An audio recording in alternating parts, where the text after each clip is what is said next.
함께 읽으실 하나님의 말씀은 출애굽기 14장 10절에서 14절입니다. 바로가 가까이 올 때 이스라엘 자손이 눈을 들어 본즉 애굽 사람들이 자기들 뒤에 이른지라. 이스라엘 자손이 심히 두려워하여 여호와께 부르짖고 그들이 또 모세에게 이르되 애굽에 매장지가 없어서 당신이 우리를 이끌어내어 이 광야에서 죽게 하느냐? 어찌하여 당신이 우리를 애굽에서 이끌어내어 우리에게 이같이 하느냐? 우리가 애굽에서 당신에게 이른 말이 이것이 아니냐? 이르기를 우리를 내버려 두라. 우리가 애굽 사람을 섬길 것이라 하지 아니하더냐?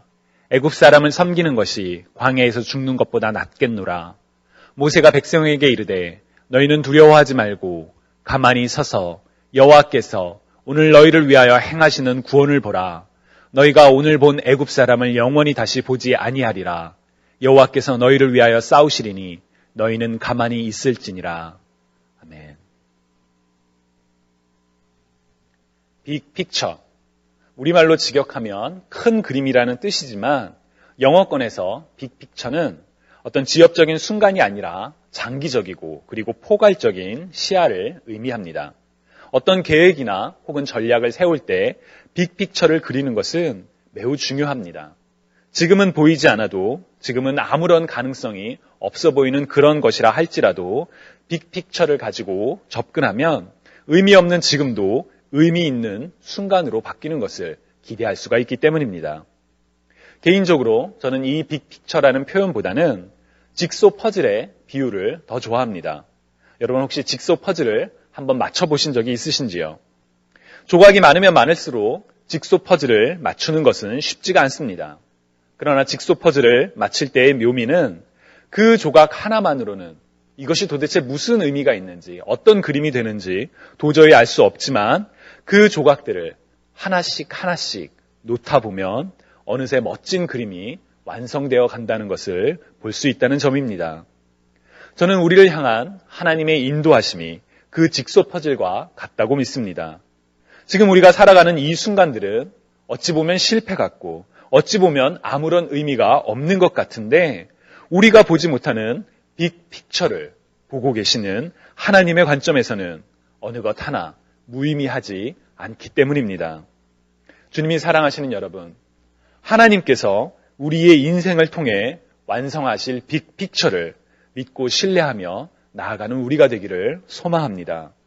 지금은 의미가 없어 보이는 것이라 할지라도, 지금은 고통이라는 단어 외에는 설명할 수 없는 일이라 할지라도 하나님의 때에 하나님의 방법으로 완성하실 빅픽처의 한 부분임을 믿으며 나아가는 저와 여러분이 되면 좋겠습니다. 성경은 우리에게 분명하게 선포합니다. 믿음은 우리가 바라는 것들에 대해서 확신하는 것입니다. 또한 보이지는 않지만 그것이 사실임을 아는 것입니다. 옛날 사람들은 믿음으로 인정을 받았습니다. 아멘.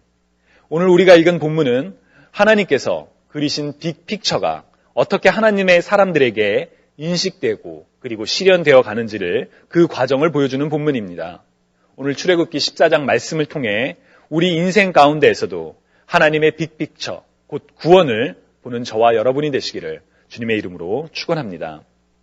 지난주에 우리는 출애굽기 12장의 6월절 사건을 통해 하나님의 사람들에게 주어진 믿음의 결단에 대해서 함께 이야기를 나누었습니다. 이전에 일어났던 9번의 재앙과는 달리 마지막 10번째 재앙은 이스라엘이 하나님의 말씀을 믿고 순종할지를 선택해야 하는 그런 재앙이었습니다. 하나님께서는 약속대로 애굽을 심판하시되 하나님의 말씀을 순종한 이스라엘을 구원하셨고 하나님의 말씀대로 이스라엘은 마침내 애굽으로의 탈출, 곧 출애굽을 하게 되었습니다. 출애굽기 13장 21절에서 22절을 보면 여호와께서 그들 앞에서 가시며 낮에는 구름 기둥으로 그들의 길을 인도하시고 밤에는 불 기둥을 그들에게 비추사 낮이나 밤이나 진행하게 하시니 낮에는 구름 기둥, 밤에는 불 기둥이 백성 앞에서 떠나지 아니하니라 라고 기록되어 있습니다. 이스라엘을 이집트에서 구원해내실 때 보여주셨던 하나님의 권능은 이제 광야의 여행길을 떠난 이스라엘에게 불기둥과 구름기둥으로 함께 하셨음을 잘 보여줍니다. 여러분, 우리가 이 출애굽을 한 이스라엘 사람들이라고 한번 상상을 해보면 좋겠습니다. 우리가 어디로 가야 할지 항상 우리 눈앞에 있는 구름 기둥과 불 기둥이 우리 앞에 있다면 얼마나 행복하고 얼마나 좋을까요? 인생의 여정 속에서 어떻게 살아야 될지를 고민하는 것이 아니라 하나님께서 보여주시는 그 인도하심을 바라보고 따라갈 수만 있다면 참 매일매일이 즐겁고 행복할 것 같습니다. 하나님의 인도하심을 간절히 소망하는 우리가 참고 할 믿음의 고백이 하나 있습니다. 바로 시편 119편 105절입니다. 주의 말씀은 내 발의 등이요 내 길에 빛이니이다 라고 시편 기자가 고백한 바 있습니다.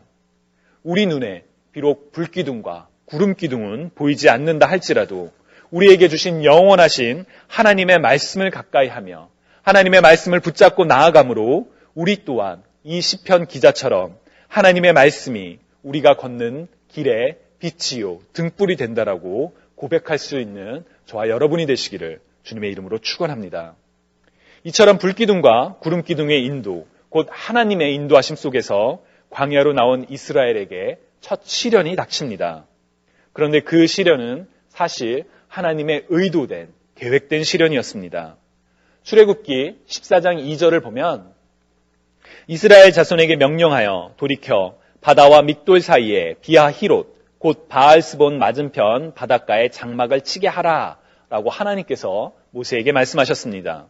여기서 우리가 주목할 표현은 바로 저 돌이켜라는 표현입니다.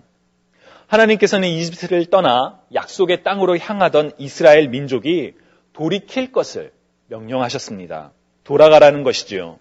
우리의 관점에서는 행여나 완악했던 바로가 이집트의 군대를 이끌고 쫓아오기 전에 조금이라도 더 멀리, 더 빨리 가야만 할 것 같은데 하나님께서는 돌이키라 라고 말씀하셨습니다. 이 돌이킴을 우리의 상황으로 바꿔 설명한다면 순탄하던 인생이 멈춘 정도가 아니라 오히려 실패와 좌절의 순간으로 바뀌는 것 같은 그런 상황을 뜻합니다. 그런데 하나님께서는 이 돌이킴을 의도하셨습니다. 왜냐하면 출애굽기 14장 3절에서 4절에 기록된 것처럼 바로가 이스라엘 자손에 대하여 말하기를 그들이 그 땅에서 멀리 떠나 광야에 갇힌 바 되었다 하리라. 내가 바로의 마음을 완악하게 한즉 바로가 그들의 뒤를 따르리니 내가 그와 그의 온 군대로 말미암아 영광을 얻어 애굽 사람을 여호와인 줄 알게 하리라 하심에 우리가 그대로 행하니라 라고 기록되어 있지요. 하나님께서는 이스라엘이 그 길을 돌이켰을 때 바로가 그들이 광야에 갇힌 것이라고 착각하고 그리고 그들을 쫓아올 것이라고 말씀하셨습니다. 이스라엘에게는 이집트에서 10가지 재앙과 구원을 경험하고 난 뒤에 겪게 되는 처음의 큰 좌절과 시험이었지만 하나님께서는 바로 이 과정을 통해 하나님의 하나님 되심을 온 천하에 선포하시겠다라고 그러한 계획을 가지고 있으셨습니다. 이처럼 하나님의 계획이 분명히 모세에게 전달되었음에도 불구하고 이스라엘 백성은 바로가 애굽의 군대가 자신들을 쫓아왔을 때 크게 당황을 합니다. 마치 하나님께서 우리를 너무나도 사랑하신다는 것을 예수 그리스도의 십자가를 통해서 우리에게 분명하게 보여주셨음에도 불구하고 말씀을 통해 두려워 말라, 놀라지 말라, 내가 너와 함께 하겠다고 약속하셨음에도 불구하고 우리의 인생의 어려운 순간에 우리가 당황하고 좌절하는 것처럼 이스라엘 민족도 크게 당황을 했습니다. 그 당황함을 잘 보여주는 내용이 바로 오늘 우리가 읽은 본문입니다. 오늘 본문 10절을 보면 바로가 가까이 올 때 이스라엘 자손이 눈을 들어본즉 애굽 사람들이 자기들 뒤에 이른지라 이스라엘 자손이 심히 두려워하여 여호와께 부르짖었다라고 기록되어 있습니다. 갑작스럽게 닥친 시련에 이스라엘은 두려워하며 하나님께로 나아가 부르짖었습니다. 어려운 상황 속에서 하나님을 찾고 하나님의 도움을 구하는 것은 우리 하나님의 사람들이 마땅히 해야 하는 그런 일이지요. 그러나 이스라엘은 거기서 멈추지 않았습니다. 오늘 보면 11절을 보면 그들이 또 모세에게 이르되 애굽에 매장지가 없어서 당신이 우리를 이끌어내어 이 광야에서 죽게 하느냐? 어찌하여 당신이 우리를 애굽에서 이끌어내어 우리에게 이같이 하느냐? 라며 원망을 하기 시작했습니다. 저는 이스라엘이 10절에서 하나님의 도움을 구하고 난 뒤에 얼마 만에 이렇게 모세를 원망하게 되었을까? 그 시간의 차이가 얼마가 될까 궁금합니다. 본문상으로 10절과 11절은 바로 이어지는 상황이지만 하나님께의 도움을 요청한 뒤 실제로 얼마의 시간이 걸렸을까 하는 그 시간의 갭이 궁금합니다. 왜냐하면 10절과 11절 사이의 간격은 바로 이스라엘의 믿음이 사라지는 순간이기 때문입니다. 갑자기 만난 어려운 상황에 하나님의 도움을 구합니다. 하나님께서 우리 인생의 문제를 해결해 주실 전능자이심을 믿었기 때문입니다. 그러나 11절에 이들의 믿음은 완전히 사라집니다. 모세를 향하여 이르기를 왜 우리를 애굽에서 이끌어내어 왜 우리를 광야에서 죽게 하느냐라고 원망하고 있기 때문입니다. 물론 이스라엘이 처한 상황은 진퇴양난의 그런 상황이었습니다. 앞에는 건널 수 없는 홍해가 가로막고 있었고 뒤에는 무섭게 쫓아오는 이집트의 군대가 있었습니다. 앞으로도 뒤로도 갈 수 없는 그런 고립무원의 상황이었던 것이지요. 그 어려움 속에서 하나님의 도움을 구했지만 하나님의 일하심을 믿지 않았기에 이제 자신들이 망하게 되었다고 죽게 되었다고 좌절하며 모세를 원망하고 있는 것입니다. 계속해서 12절을 보면 우리가 애굽에서 당신에게 이른 말이 이것이 아니냐 이르기를 우리를 내버려 두라 우리가 애굽 사람을 섬길 것이라 하지 아니하더냐 애굽 사람을 섬기는 것이 광야에서 죽는 것보다 낫겠노라 라고 이야기를 합니다. 이제 이스라엘은 하나님의 인도하심을 완전히 잊었습니다. 이집트에서 보이셨던 10가지 기적들도 그리고 광야에서 함께했던 구름기둥과 불기둥의 그 인도하심도 다 잊고 원망합니다. 과거로 돌아가겠다고 말합니다. 심지어 왜 이리로 데리고 왔느냐 왜 잘 살던 우리를 이곳으로 불러내어 이렇게 죽게 만들었느냐 라며 원망을 합니다. 여러분들도 혹시 이와 비슷한 경험이 있으신지요? 왜 나를 이곳으로 불러서 이렇게 힘들게 만드시나요? 그냥 거기에 두셨더라면 이런 시련을 겪지 않아도 되었을 텐데 왜 이렇게 하셨나요? 라며 어려운 현실 속에서 하나님을 원망하신 적은 없으신지요? 결코 자랑할 일은 아니지만 저는 잊지 못할 경험이 있습니다. 성탄절 전날 밤 아무도 없는 교회에서 혼자 눈물로 기도하며 하나님께 왜라고 물었던 적이 있었습니다. 생각할 때마다 부끄러운 그 날의 기억 속에서 가장 아쉬운 점은 그날에 그 추운 날에 눈물 흘리며 기도하던 그 날에 하나님의 빅픽처를 내가 생각했더라면 내가 기대했더라면 보았더라면 신실하신 하나님을 믿고 그 순간 잠잠히 있었더라면 얼마나 좋았을까 하는 그 아쉬움입니다. 오늘 본문에서 모세가 백성들에게 대답하는 내용 외에도 비슷한 내용이 있습니다. 13절과 14절을 보시면 모세가 백성에게 이르되 너희는 두려워 말고 가만히 서서 여호와께서 오늘 너희를 위하여 행하시는 구원을 보라.